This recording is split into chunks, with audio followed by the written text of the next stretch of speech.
Bismillahirrahmanirrahim. Qala al-mu'allif rahimahullah ta'ala wa nafa'ana bihi wa bi'ulumihi wa amadana bi asrarihi wa ada alaina min barakatihi fid dharain amin amin ya rabbal alamin. Bismillahirrahmanirrahim. Alhamdulillahi rabbil alamin wassalatu wassalamu ala sayyidina Muhammadin khatimin nabiyyina wa ala alihi wa sahbihi ajmain. Para hadirin yang dimuliakan Allah, Bismillahirrahmanirrahim di sini mengandung arti tergantung dari perbuatan yang apa kita lakukan. Seandainya kita akan makan, maka arti Bismillahirrahmanirrahim di sini adalah saya makan dengan asma Allah. Kemudian ketika kita akan mengaji, maka artinya adalah saya ngaji dengan asma Allah. Karena ada kalimat yang dibuang secara tata bahasa Arab. Sifatnya Allah Ar-Rahmani yang maha penyayang untuk seluruh makhluk di dunia maupun di akhirat. Jadi tidak terkecuali. Seluruh makhluk Allah ini bisa berupa manusia, bisa berupa tumbuhan, bisa berupa hewan, baik muslim maupun non muslim.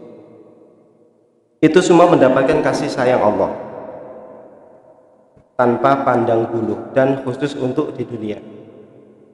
Sifatnya Allah Ar-Rahimi yang maha penyayang, zat yang maha penyayang hanya untuk orang mukmin besok di akhirat. Jadi inilah sebenarnya makna yang terkandung daripada lafaz Bismillahirrahmanirrahim, yang mana kita pada setiap akan melakukan kegiatan kebaikan itu dianjurkan untuk membaca Bismillahirrahmanirrahim. Karena ada hadis Nabi, kullu amrin dzibalin la yubda'u fihi Bismillahirrahmanirrahim fahuwal abtar. Setiap perkara yang tidak dimulai dengan membaca bismillah maka tidak ada mendapatkan keberkahan, atau bahkan tidak ada berkahnya sama sekali. Maka setiap kali kita melakukan aktivitas, mau makan, mau baca Quran, mau baca buku, mau ngangkat meja, hendaknya kita mulai dengan Bismillahirrahmanirrahim. Karena terdapat banyak keberkahan jika aktivitas kita dimulai dengan lafaz Bismillahirrahmanirrahim. Lantas makhluk Allah itu apa? Yang mendapatkan rahmat Allah di dunia itu apa? Semua selain Allah, masih Allah. Makhluk itu semua selain Allah itu makhluk. Allah sang khalik, sang pencipta, makhluk yang diciptakan. Jadi selain Allah itu ya makhluk. Semua mendapatkan rahmat Allah Subhanahu wa taala. Alhamdulillahirabbil alamin. Alhamdulillah, segala puji hanyalah milik Allah. Bapak Ibu yang dirahmati Allah, puji-pujian jika diringkas itu hanya ada 4 jenis pujian. Yang pertama, pujian al-qadim alal qadim, al-qadim alal hadith, al-hadith alal hadith, kemudian al-hadith alal qadim. Al-qadim itu merujuk kepada Allah, sedangkan al-hadith itu merujuk kepada manusia atau makhluk. Pujian al-qadim alal qadim, Allah memuji dirinya sendiri. Wajar, Allah terserah mau memuji siapapun boleh. Kemudian al-qadim alal hadith, pujian Allah terhadap makhluk, selayaknya Allah memuji Nabi Muhammad SAW. Kemudian al-hadith alal hadith, al-hadith alal qadim, pujian makhluk atau manusia kepada Allah. Ini hal yang wajib yang harus kita lakukan. Kemudian yang harus kita hati-hati yaitu al-hadith alal hadith, yaitu pujian manusia kepada sesama manusia. Pada hakikatnya pujian manusia kepada sesama manusia ini harus diniatkan untuk memuji kebesaran Allah Subhanahu wa taala. Jadi tidak, jika kita memuji tetangga kita seumpama tanpa didasari untuk memuji Allah, ini hal yang keliru. Jadi secara lafaz, secara kata-kata kita memuji manusia, tapi pada hakikatnya dalam hati kita harus diniatkan untuk memuji Allah Subhanahu wa taala. Karena ya semuanya datangnya dari Allah. Semua kemuliaan yang kita dapatkan, baik harta, baik apapun itu tidak mungkin terjadi tanpa adanya campur tangan Allah Subhanahu wa taala. Rabbil alamina, zat yang maha mengatur seluruh alam semesta. Allah maha mengatur seluruh alam semesta. Bumi ada di galaksi Bima Sakti, di mana isinya galaksi Bima Sakti ini isinya ada miliaran planet. Ada miliaran planet seperti bumi ini, ada miliaran di galaksi kita. Di komplek kita itu ada miliaran. Lantas ada berapa galaksi di alam raya ini? Ternyata ada triliun. Ada triliunan galaksi yang masing-masing komplek galaksi ini ada miliaran planet seperti bumi ini. Bahkan ada yang jauh lebih besar. Semua galaksi, semua planet itu jalan tertata rapi tanpa ada yang bertabrakan satupun. Itu semua Allah yang mengatur. Tidak mungkin itu fenomena alam, kata orang barat, itu terjadi dengan sendiri. Itu mustahil. Itu Allah yang mengatur. Itu Allah yang mengatur. Wassalatu wassalamu, wassalatu adapun rahmat yang disertai pengagungan, wassalamu dan keselamatan, ana sayyidina Muhammadin, semoga tetap tercurahkan kepada sayyid. Itu bisa berarti tuan, bisa berarti pemimpin, atas tuan kita yaitu Nabi Muhammad SAW, khotamin nabiin, yang menjadi nabi akhir, wa ala alihi, dan semoga tetap tercurahkan kepada para keluarga Nabi. Siapa keluarga Nabi itu? Bani Hashim dan Bani Muthalib, itu keluarga Nabi. Menurut Imam Nawawi, siapapun orang yang beriman meskipun ia melakukan maksiat, maka ia termasuk keluarga Nabi. Tetapi yang dijelaskan dalam kitab ini adalah Bani Hashim dan Bani Muthalib. Beliau-beliau itulah keluarga-keluarga suci yang selalu mendapatkan doa dari seluruh umat muslim di dunia. Wasahbihi, dan semoga as-salatu wassalam tetap tercurahkan pula kepada para sahabat Nabi semuanya, tanpa membeda-bedakan siapa sahabatnya. Ini adalah salah satu ciri daripada ajaran Ahlus Sunnah wal Jamaah. Kita tidak membedakan ada sahabat yang bagaimana tidak. Berbeda dengan ada satu saudara kita yang mengikuti aliran Syiah. Syiah ini tidak memuji seluruh sahabat. Ada yang dicela oleh kaum Syiah. Ini adalah ajaran yang menyimpang daripada Ahlus Sunnah wal Jamaah. Maka kita hindari. Tanpa pandang bulu, semua sahabat kita doakan.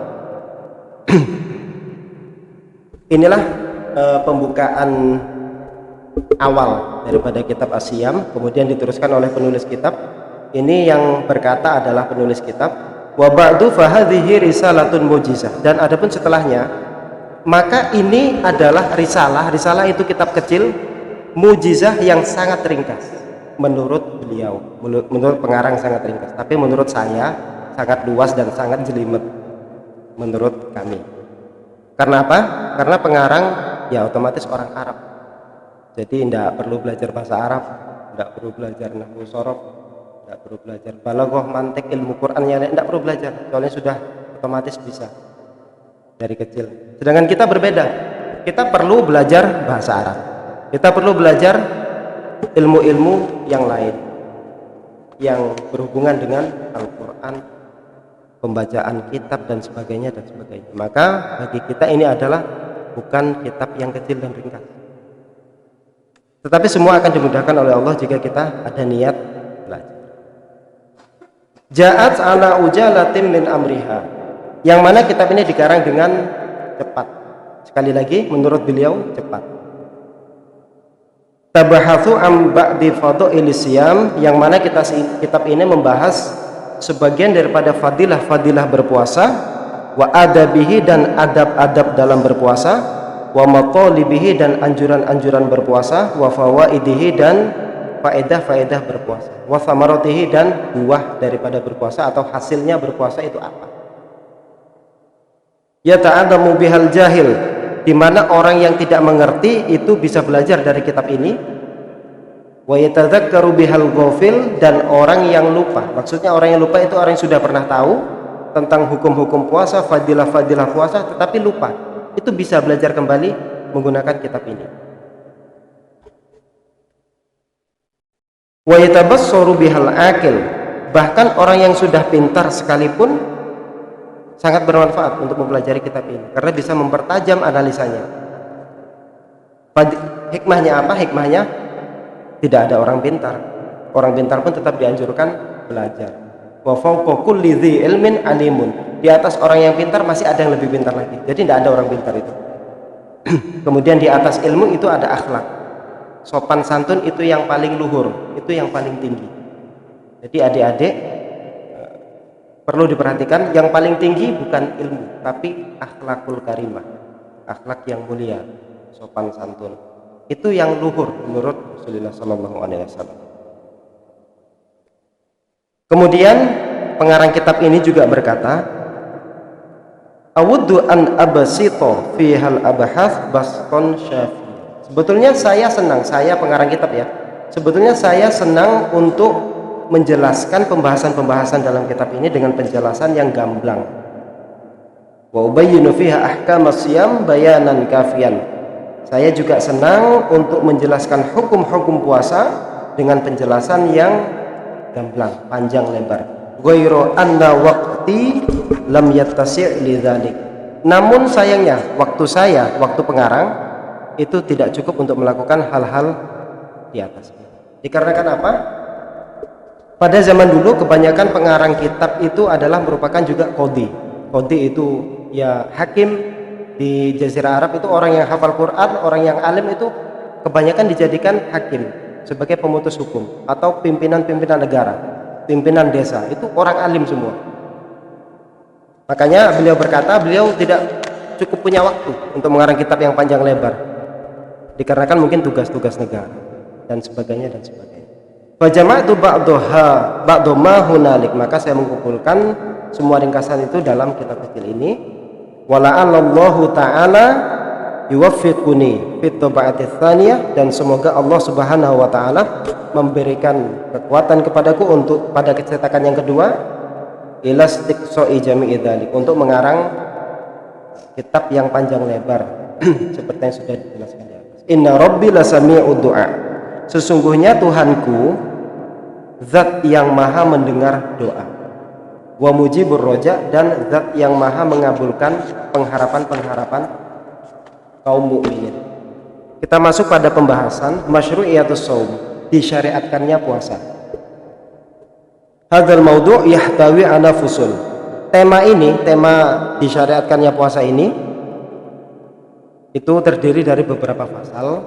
Al-faslul awal, adapun fasal yang pertama yaitu umum tasyri'i siyam li jami'il umam. Keumuman disyariatkannya puasa bagi seluruh umat. Qala Allah Ta'ala, a'udzu billahi minasyaitonir rajim, ya ayyuhalladzina amanu kutiba 'alaikumus shiyam kama kutiba 'alal ladzina min qablikum la'allakum tattaqun. Dijelaskan dalam surah Al-Baqarah 183, wahai orang-orang yang beriman, diwajibkan atas kamu semua untuk berpuasa sebagaimana telah diwajibkan atas umat-umat sebelum kamu, agar kamu semua dapat bertakwa. Jadi tujuannya puasa itu untuk apa sih? Ya untuk biar kita jadi bisa bertakwa. Itu aja tujuannya. Faqad dallat hadhil ayah al-karimah ala anna siyam syar'un 'amun li hadhil ummah. Jadi ayat ini menunjukkan bahwasanya puasa itu syariat yang umum untuk umat ini, untuk umat Muhammad maksudnya. Wa lisairil umami qablaha, dan untuk umat-umat sebelum umat Nabi Muhammad. Lam takhul anhu syariatun samawiyah, di mana syariat samawi atau agama samawi itu seperti Islam, Yahudi, Nasrani yang bersumber dari Allah Subhanahu wa taala, itu namanya agama samawi. Itu pasti ada perintah untuk berpuasa. Jadi ya umatnya Nabi Adam sampai umatnya Nabi Muhammad semua ada perintah berpuasa, hanya jumlah dan waktunya yang berbeda. Seperti dijelaskan, kama kutiba 'alal ladzina min qablikum, itu penjelasan umat-umat sebelum umat Muhammad juga ada perintah berpuasa. Li'annahu maslahatun basyariyatun asasiyah, karena di dalam berpuasa itu ada kemaslahatan yang besar, ada kemaslahatan yang mendasar untuk umat manusia. Wa martabatu kamali samiyah, wa martabatu kamalin samiyah, dan ada kedudukan dan derajat yang tinggi dikarenakan berpuasa. Yursyiduna ila hadhil hikmah qauluhu ta'ala la'allakum tattaqun, ay la'allakum, yang dimaksud yaitu agar kamu semua tabaluguna bisiyamikum, bisa sampai disebabkan puasa kamu semua marotibat taqwa, yaitu pada derajat takwa. Jadi sebetulnya kita diperintah oleh Allah Subhanahu wa taala itu sekaligus ditunjukkan jalan bagaimana caranya bertakwa. Allah itu maha baik. Kita diwajibkan beriman, diwajibkan bertakwa, tapi dikasih tahu caranya.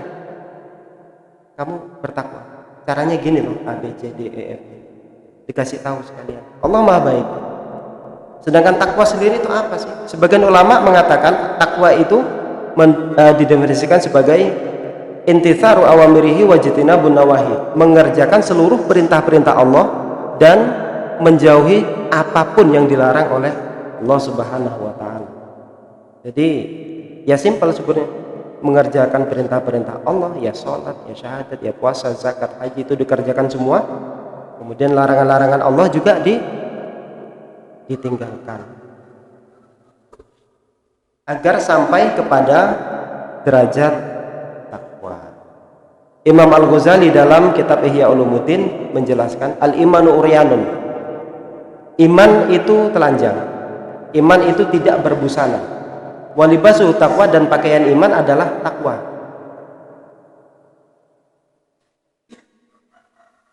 Jadi orang yang mengaku beriman tetapi ia tidak bertakwa, itu sama saja bisa dianggap orang gila. Selayaknya ada orang yang belanja ke pasar tanpa berbusana sama sekali, maka dia waras tapi tidak pakai busana, dia belanja di pasar. Ini positif 1000% saya akan dianggap gila. Demikian juga orang yang mengaku beriman tetapi ia tidak bertakwa, ini juga gila menurut Allah Subhanahu wa taala. Oleh karena itu, pakaian iman adalah takwa. Allati tantawi fihal wiqayatul mani'ah, yang mana dalam berpuasa itu ada manfaat perlindungan yang sangat kokoh. Wiqayatul jismi minal amrad, yaitu perlindungan diri daripada berbagai penyakit. Orang puasa itu malah sehat, dilindungi dari penyakit. Ditegaskan sama Nabi juga, sumu tasihu.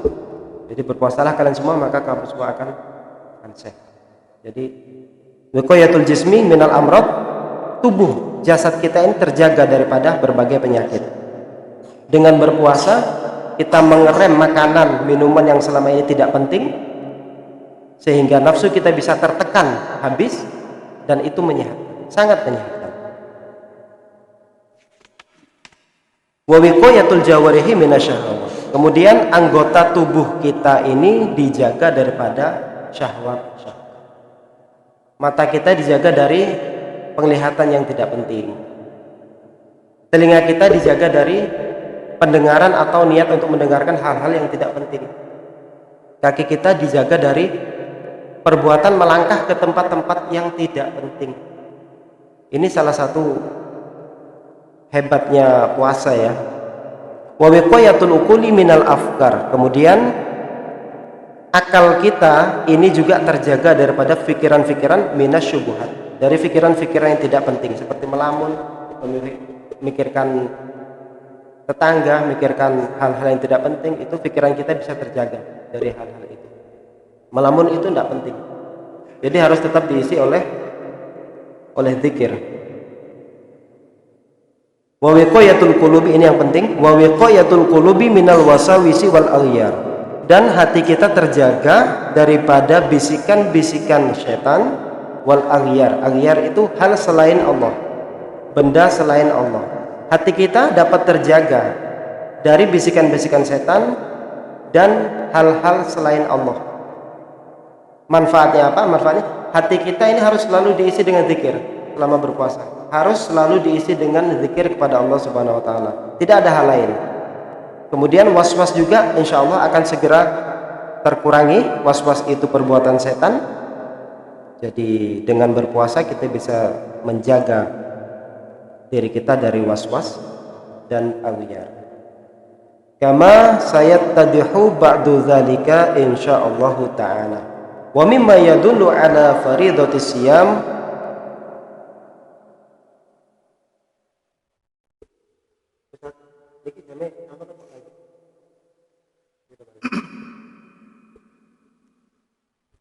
hal-hal yang semacam itu akan dijelaskan dalam pembahasan di kitab ini di pertengahan. Wa mimma yadullu ala fariidati siyam, dan sebagian yang menunjukkan atas diwajibkannya berpuasa lada jami' syara'i ilahiyah al hadits alladzi rawahu Tirmidzi. Kemudian dasar yang kedua disyariatkannya puasa. Yang tadi yang pertama ayat ya ayyuhalladzina amanu kutiba alaikumusiyam ila akhir sampai akhir. Yang kedua ada hadis yang diriwayatkan oleh Imam Tirmidzi Anil Harits Al-Asy'ari radhiyallahu anhu qala Rasulullah sallallahu alaihi wasallam innallaha tabaraka wa ta'ala amara Yahya bin Zakaria alaihi wassalam Nabi Yahya bin Nabi Zakaria, keduanya sudah Islam, makanya didoakan di sini alaihi wassalam. Kalau ayahnya belum Islam maka tidak didoakan, karena kita tidak boleh mendoakan selain Islam. Kalau masih hidup boleh didoakan agar dapat hidayah.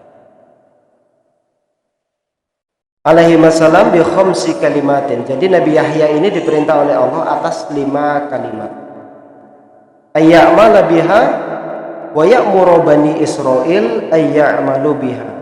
Untuk dilakukan oleh Nabi Yahya. Kemudian Nabi Yahya diperintah Allah untuk memerintah kaumnya juga untuk mengamalkan 5 kalimat ini. Fajama'an nasa fi Baitul Maqdis. Kemudian Nabi Yahya memerintah umatnya untuk berkumpul di Baitul Maqdis. Baitul Maqdis itu yang sekarang Masjidil Aqsa. Berkumpul semua di situ. Famtala al masjid, maka masjid itu langsung penuh oleh umat Nabi Yahya. Waqadu ala syuraf. Syuraf itu serambi-serambi masjid di luar-luar situ. Itu sudah dipenuhi oleh umat Nabi Yahya. Faqala innallaha ta'ala amaroni bi khamsi kalimatin an a'mala biha. Innallaha ta'ala amaroni bi khamsi kalimatin an a'mala biha. Wallahu a'lam bishawab. Insyaallah kita lanjutkan pada pertemuan mendatang tentang perintah Allah kepada Nabi Yahya yang isinya ada 5. Yang salah satunya adalah menjadi dasar bahwasanya puasa itu disyariatkan kepada Nabi Muhammad dan umat-umat sebelum Nabi.